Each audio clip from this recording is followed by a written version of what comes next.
بسم اللہ الرحمن الرحیم اللہم لک الحمد سرمدا علی حبیبک المصطفیٰ وآلہ وصحبہ ابدا۔ اس سے پہلے ہم نے خانہ کعبہ کی تعمیر کے بارے میں سماعت کیا تھا پچھلی ویڈیو میں۔ اب ہم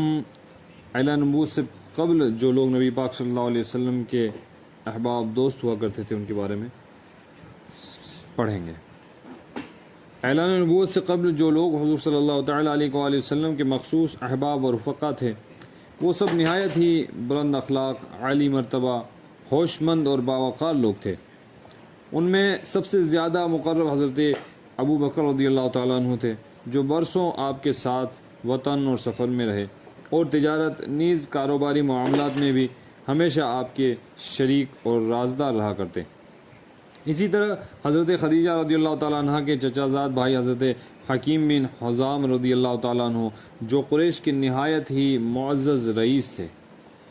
اور جن کا ایک خصوصی شرف یہ ہے کہ ان کی ولادت خانہ کعبہ کے اندر ہوئی تھی، یہ بھی حضور صلی اللہ تعالیٰ علیہ وآلہ وسلم کے مخصوص احباب میں خصوصی امتیاز رکھتے تھے۔ حضرت ضماد بن ثعلبہ رضی اللہ تعالیٰ عنہ، جو زمانہ جاہلیت میں طبابت اور جراحی کا پیشہ کرتے تھے، یہ بھی احباب خاص میں تھے۔ حضور صلی اللہ تعالیٰ علیہ وآلہ وسلم کا اعلان نبوت کے بعد یہ اپنے گاؤں میں مکہ آئے۔ حضور صلی اللہ علیہ وسلم کے اعلان نبوت کے بعد یہ جو صحابی تھے وہ مکہ تشریف لائے تو کفار قریش کی زبانی یہ پروپیگنڈا سنا کہ محمد عربی صلی اللہ علیہ وسلم معاذ اللہ مجنون ہو گئے۔ پھر یہ دیکھا کہ حضور صلی اللہ علیہ وسلم راستہ سے تشریف لے جا رہے تھے تو آپ کے پیچھے لڑکوں کا ایک غول ہے جو شور مچا رہا ہے۔ یہ دیکھ کر حضرت ضماد بن ثعلبہ رضی اللہ تعالیٰ عنہ کو کچھ شبہ پیدا ہوا اور پرانی دوستی کی بنا پر ان کو انتہائی رنج و تلق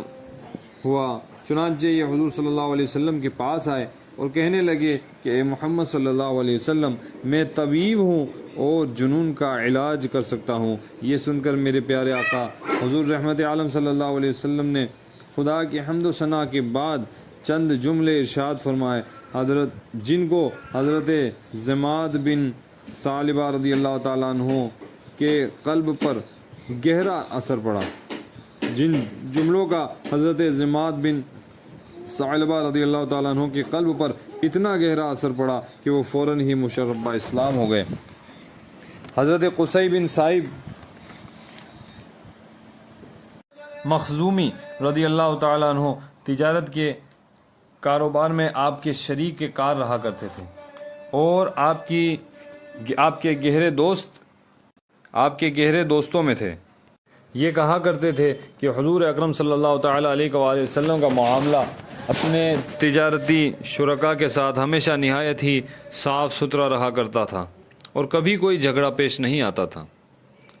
موحدین عرب سے تعلقات۔ عرب میں اگرچہ ہر طرف شرک پھیل گیا تھا اور گھر گھر میں بت پرستی کا چرچا تھا، مگر اس ماحول میں بھی کچھ ایسے لوگ تھے جو توحید کے پرستار تھے اور شرک و بت پرستی سے بیزار تھے۔ انہی خوش نصیبوں میں زید بن عمر بن نفیل ہیں۔ یہ علی الاعلان شرک و بت پرستی سے انکار کرتے اور جاہلیت کی مشرکانہ رسموں سے نفرت کا اظہار کرتے تھے۔ یہ حضرت عمر رضی اللہ تعالیٰ عنہ کے چچا زاد بھائی ہیں۔ شرک و بت پرستی کے خلاف اعلان مذمت کی بنا پر ان کا چچا خطاب بن نفیل ان کو بہت زیادہ تکلیفیں دیا کرتا تھا، یہاں تک کہ ان کو مکہ سے شہر بدر کر دیا تھا اور ان کو مکہ میں داخل نہیں ہونے دیتا تھا، مگر یہ ہزاروں ایذاؤں کے باوجود عقیدہ توحید پر پہاڑ کی طرح ڈٹے ہوئے تھے۔ چنانچہ آپ کے دو شعر بہت مشہور ہیں کہ جن کو یہ مشرکین کے میلوں و مجمعوں میں بآواز بلند سنایا کرتے تھے، عربوں واحدن ام الف رب ادین اذا تقسمت الامور، یعنی کیا میں ایک رب کی اطاعت کروں یا 1000 رب کی، جبکہ لوگوں کے دینی معاملات تقسیم ہو چکے ہیں، اور میں نے تو لات و عزا کو چھوڑ دیا ہے، اور ہر بصیرت والا ایسا ہی کرے گا، ہر دیکھنے والا ایسا ہی کرے گا۔ یہ مشرکین کے دین سے متنفر ہو کر دین برحق کی تلاش میں ملک شام چلے گئے تھے۔ وہاں ایک یہودی عالم سے ملے، پھر ایک نصرانی پادری سے ملاقات کی، اور جب آپ نے یہودی و نصرانی دین کو قبول نہیں کیا تو ان دونوں نے دین حنیف کی طرف آپ کی رہنمائی فرمائی کہ جو حضرت ابراہیم خلیل اللہ علیہ السلام کا دین تھا وہ، اور ان دونوں نے یہ بھی بتایا کہ حضرت ابراہیم علیہ السلام نے نہ یہودی تھے نہ نصرانی تھے، اور وہ ایک خدا واحد کے سوا کسی کی عبادت نہیں کرتے تھے۔ یہ سن کر زید بن عمر بن نفیل ملک شام سے مکہ واپس آ گئے، اور ہاتھ اٹھا کر مکہ میں بآواز بلند یہ کہا کرتے کہ اے لوگوں، گواہ رہو کہ میں حضرت ابراہیم علیہ السلام کے دین پر ہوں۔ اعلان نبوت سے پہلے حضور صلی اللہ تعالیٰ علیہ وآلہ وسلم کے ساتھ زید بن عمر بن نفیل کو بڑا خاص تعلق تھا، اور کبھی کبھی ملاقاتیں بھی ہوتی رہتی تھیں۔ چنانچہ حضرت عبداللہ بن عمر رضی اللہ تعالیٰ عنہما راوی کرتے ہیں کہ ایک مرتبہ وحی نازل ہونے سے پہلے حضور صلی اللہ علیہ وسلم کی مقام بلدہ کی ترائی میں زید بن عمر بن نفیل سے ملاقات ہو گئی، تو انہوں نے حضور صلی اللہ تعالیٰ علیہ وآلہ وسلم کے سامنے دسترخوان پر کھانا پیش کیا۔ جب حضور صلی اللہ علیہ وسلم نے کھانے سے انکار فرما دیا تو زید بن عمر بن نفیل کہنے لگے کہ میں بتوں کے نام پر ذبح کیے ہوئے جانوروں کا گوشت نہیں کھاتا، میں صرف وہی ذبیح کھاتا ہوں جو اللہ تعالیٰ کے نام پر ذبح کیا گیا ہو۔ پھر قریش کے ذبیحوں کی برائی بیان کرنے لگے، اور قریش کو مخاطب کر کے کہنے لگے کہ بکری کو اللہ تعالیٰ نے پیدا فرمایا، اور اللہ تعالیٰ نے اس کے لیے آسمان سے برسایا اور زمین سے گھاس اگائی۔ پھر اے قریش، تم بکری کو اللہ کے غیر کے نام پر ذبح کرتے ہو۔ حضرت اسماء بنت ابو بکر رضی اللہ تعالی عنہما کہتی ہیں کہ میں نے زید بن عمر بن نفیل کو دیکھا کہ وہ خانہ کعبہ سے ٹیک لگائے ہوئے کہتے ہیں کہ اے جماعت قریش، خدا کی قسم میرے سوا تم میں سے کوئی بھی حضرت ابراہیم علیہ السلام کے دین پر نہیں ہے۔ کاروباری مشاغل۔ حضور اقدس صلی اللہ تعالی علیہ وآلہ وسلم کا اصل خاندانی پیشہ تجارت تھا، اور چونکہ آپ بچپن ہی میں ابو طالب کے ساتھ کئی بار تجارتی سفر فرما چکے تھے، جس پر آپ کو تجارتی لین دین کا کافی تجربہ بھی حاصل ہو چکا تھا، اس لیے ذریعہ معاش کے لیے آپ نے تجارت کا پیشہ اختیار فرمایا اور تجارت کی غرض سے شام و بصرہ اور یمن کا سفر فرمایا، اور ایسی راست بازی اور امانت و دیانت کے ساتھ آپ نے تجارتی کاروبار کیا کہ آپ کے شرکائے کار اور تمام اہل بازار آپ کو امین کے لقب سے پکارنے لگے۔ ایک کامیاب تاجر کے لیے امانت، سچائی، وعدے کی پابندگی، خوش اخلاقی تجارت کی جان ہے۔ ان خصوصیات میں مکہ کے تاجر امین نے جو تاریخی شاہکار پیش کیا ہے، اس کی مثال تاریخ عالم میں نادر روزگار ہے۔ حضرت عبداللہ بن ابی الحمصہ صحابی رضی اللہ تعالیٰ عنہ کا بیان ہے کہ نزول وحی اور اعلان نبوت سے پہلے میں نے آپ سے کچھ خرید و فروخت کا معاملہ کیا، کچھ رقم میں نے ادا کر دی، کچھ باقی رہ گئی تھی۔ میں نے وعدہ کیا کہ میں ابھی آ کر باقی رقم بھی ادا کر دوں گا۔ اتفاقاً 3 دن تک مجھے اپنا وعدہ یاد ہی نہیں آیا۔ تیسرے دن جب میں اس جگہ پہنچا جہاں میں نے آنے کا وعدہ کیا تھا تو حضور صلی اللہ علیہ وسلم کو اسی جگہ منتظر پایا۔ 3 دن تک اسی جگہ منتظر پایا، مگر میری اس وعدہ خلافی سے حضور صلی اللہ علیہ وسلم کے ماتھے پر ایک ذرا بل نہیں آیا، بس صرف اتنا ہی فرمایا کہ تم کہاں تھے، میں 3 دن سے تمہارا انتظار کر رہا ہوں۔ اسی طرح ایک صحابی حضرت سعید رضی اللہ تعالیٰ عنہ جب مسلمان ہو کر بارگاہ رسالت میں حاضر ہوئے تو اور لوگوں نے ان سے حضور صلی اللہ علیہ وسلم کے خلق عظیم کا تذکرہ کرنا شروع کیا تو انہوں نے فرمایا کہ میں حضور صلی اللہ علیہ وسلم کو تم لوگوں سے زیادہ جانتا ہوں۔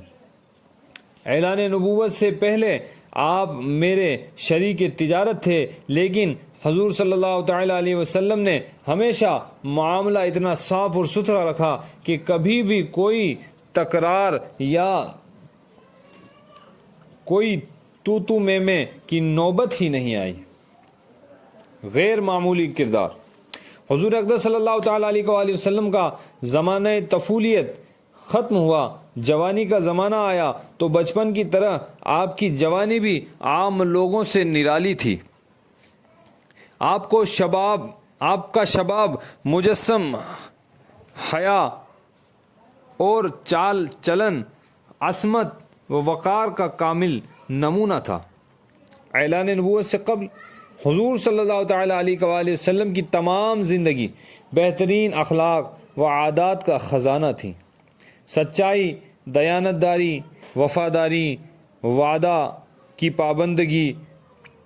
بزرگوں کی عظمت، چھوٹوں پر شفقت، رشتہ داروں سے محبت، رحم و سخاوت، قوم کی خدمت، دوستوں سے ہمدردگی، عزیزوں کی غمگساری، غریبوں اور مفلسوں کی خبرگیری، دشمنوں کے ساتھ نیک برتاؤ، مخلوق خدا کی خیر خواہی،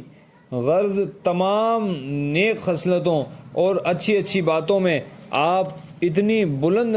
منزل پر پہنچے ہوئے تھے کہ دنیا کے بڑے بڑے انسانوں کے لیے وہاں تک رسائی کیا اس کا تصور بھی ممکن نہیں ہے۔ کم بولنا،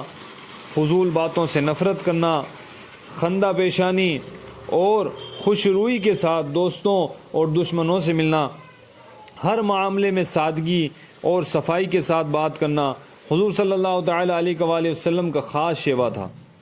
حرص،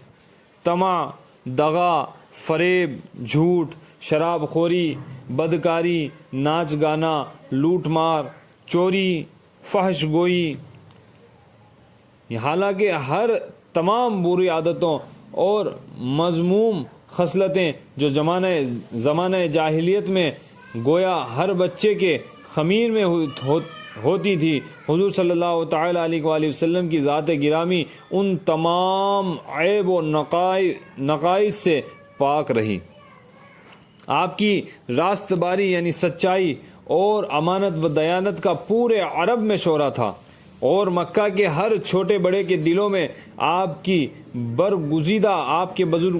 اخلاق کا اعتبار، بھروسہ اور سب کی نظروں میں آپ کا ایک خاص وقار تھا۔ بچپن سے تقریباً 40 برس کی عمر شریف ہو گئی، لیکن زمانہ جاہلیت کے ماحول میں رہنے کے باوجود تمام مشرکانہ رسوم اور جاہلانہ اطوار سے ہمیشہ آپ کا دامن عصمت پاک ہی رہا۔ مکہ شریف و بت پرستی کا سب سے بڑا مرکز تھا۔ مکہ شرک و بت پرستی کا سب سے بڑا مرکز تھا۔ خود خانہ کعبہ میں 300 بتوں کی پوجا ہوتی تھی۔ پاک کے خاندان، آپ کے خاندان والے ہی کعبہ کے متولی اور سجادہ نشین تھے، لیکن اس کے باوجود آپ نے کبھی بھی بتوں کے آگے سر نہیں جھکایا۔ غرض نزول وحی اور اعلان نبوت سے پہلے بھی آپ کی مقدس زندگی، اخلاق، اخلاق حسنہ اور محاسن افعال کا مجسمہ اور تمام عیوب و نقائص سے پاک و صاف رہی۔ چنانچہ اعلان نبوت کے بعد آپ کے دشمنوں نے انتہائی کوشش کی کہ کوئی ادنا سا عیب یا ذرا سی خلاف تہذیب کوئی بات آپ کی زندگی کے کسی دور میں بھی مل جائے تو اس کو اچھال کر آپ کے وقار پر حملہ کر کے لوگوں کی نگاہوں میں آپ کو ذلیل و خوار کریں۔ مگر تاریخ گواہ ہے کہ ہزاروں دشمن سوچتے سوچتے تھک گئے، لیکن کوئی ایک واقعہ بھی ایسا نہیں مل سکا کہ جس سے وہ آپ پر انگشت نمائی کر سکیں۔ لہذا ہر انسان اس حقیقت کے اعتراف سے مجبور ہوئے کہ بلا شبہ میرے آقا حضور رحمت عالم صلی اللہ تعالیٰ علیہ وآلہ وسلم کا کردار انسانیت کا ایک ایسا محیر العقول اور غیر معمولی کردار ہے کہ جو نبی کے سوا کسی دوسرے کے لیے ممکن ہی نہیں۔ یہی وجہ ہے کہ اعلان نبوت سے کے بعد سعید روحیں آپ کا کلمہ پڑھ کر تن من دھن کے ساتھ اس طرح آپ پر قربان ہونے لگیں کہ ان کی جانثاریوں کو دیکھ کر شمع کے پروانوں نے جانثاری کا سبق سکھایا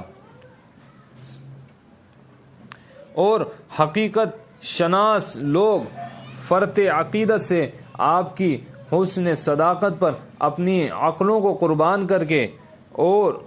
آپ کے بتائے ہوئے اسلامی راستے پر عاشقانہ اداؤں کے ساتھ زبان حال سے یہ کہتے ہوئے چل پڑے کہ چلو وادی عشق میں پا برہنا،